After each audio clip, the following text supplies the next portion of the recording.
Naitwa Steven Paul, ni mshauri wa mradi wa BEVAC. Siku ya leo kumekuwa na tukio muhimu sana katika mkoa wetu wa Tabora, ambapo mradi wa BEVAC umeweza kutoa vifaa kwa vyama vya ushirika vya wafuga nyuki. Hivi vyama vya ushirika vya wafuga nyuki vinawasaidia wafugaji wa nyuki kupata masoko, kwa sababu sote tunajua kwamba ni rahisi sana iwapo watu watakusanya mazao yao pamoja na kuuza kwa pamoja.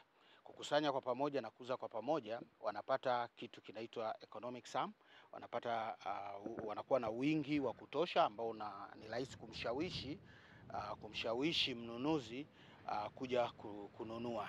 Lakini pia kwa sababu wanakusanya pamoja, wanapata ubora ambao utafanya bidhaa yao ambao ni nyuki na mazao yake viweze kwenda sokoni vikiwa bora kabisa. Ukipata wingi na ubora, basi inasaidia wafugaji wa nyuki kuweza kupata bei nzuri kwa mazao yao na kuweza kuongeza kipato kwao na familia yao. Mradi, kabla ya siku ya leo, mradi umewajengea sehemu za kukusanyia mazao yao, tunaita collection center, hivi vyama vya ushirika. Sasa chama cha ushirika kikishapata collection center, tumewapa mafunzo ya jinsi ya kusimamia ushirika, na hivi karibuni tuliwapeleka Njombe kwenda kujifunza kutoka kwenye vyama vingine vya ushirika.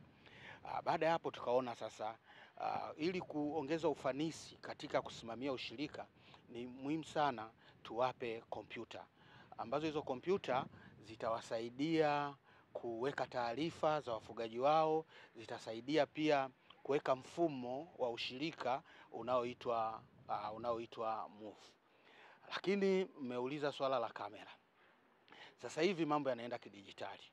Zile kamera watazitumia kupata picha nzuri kabisa, kwa sababu tumeshawafundisha kuhusu mambo ya digital marketing. Kwa hiyo watapata picha nzuri ambazo wanaweza wakazirusha kwenye mitandao ya kijamii kwa ajili ya kupata masoko. Ni gharama kiasi gani na ni ngapi labda? Tumewapa vyama vya ushirika 13 ambavyo tunafanya nao kazi.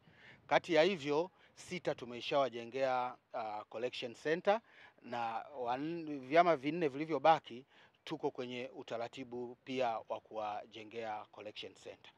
Hivi vitu vyote tulivyowapa vina thamani ya euro 20,000. Kwa hiyo unaweza ukapiga hesabu ukazidisha mara 3,000 kwa exchange rate ya leo. Kwa hiyo utaweza ukapata ni kiasi gani tumewapa. Na hizi fedha, mradi umefadhiliwa na Umoja wa Ulaya na unatekelezwa na shirika la Enabel. Ni Belgian Development Agency, sasa kwa Kiswahili mradi wa BEVAC umeanza mwaka 2021 na unatarajia kuisha ifikapo mwezi Februari mwaka 2026. Na mradi unatekelezwa katika mikoa 5 ya Tanzania bara: mkoa wa Katavi, mkoa wa Singida, mkoa wa Tabora, mkoa wa Shinyanga, mikoa 5. Lakini pia unaenda Pemba, kwenye wilaya Pemba Kusini na Pemba Kaskazini. Mradi una malengo makuu 3. Lengo kuu la kwanza ni kujenga uwezo wa taasisi. Kwa mfano, taasisi ya ufugaji wa nyuki kama chuo cha ufugaji wa nyuki Tabora.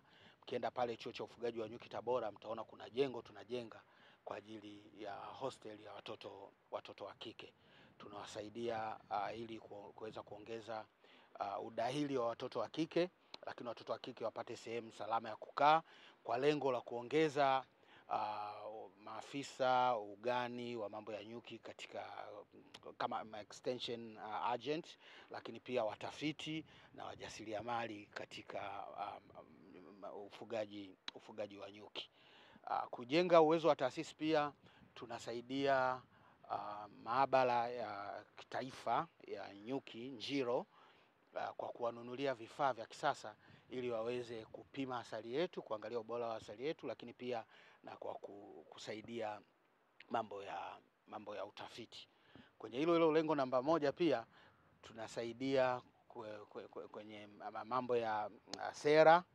Kwa mfano Zanzibar walikuwa hawana sera mahususi kwa ajili ya ufugaji wa nyuki. Kwa hiyo tumefanya review ya sera yao ya misitu na kuongeza sehemu za ufugaji wa nyuki. Lengo namba mbili ni kujenga uwezo wa wadau, na ndio hapa sasa zoezi la leo linaangukia hapo. Uwezo wa wadau kwenye mnyororo wa ufugaji wa nyuki. Wapo wafugaji wa nyuki, wapo wafanyabiashara wa mazao ya nyuki, wapo wachakataji, vipo vyama vya ushirika wa wafugaji wa nyuki. Tukiwajengea uwezo, tunaamini sasa watasaidia kuongeza uzalishaji na ubora wa mazao ya nyuki na kuweza kupata faida. Lengo la tatu ni kuwaunganisha sasa na masoko, kuhakikisha kwamba wadau mbalimbali wale wameunganishwa na masoko, wamepata masoko nje ya nchi, soko la ndani, soko la kikanda, lakini na soko la kimataifa.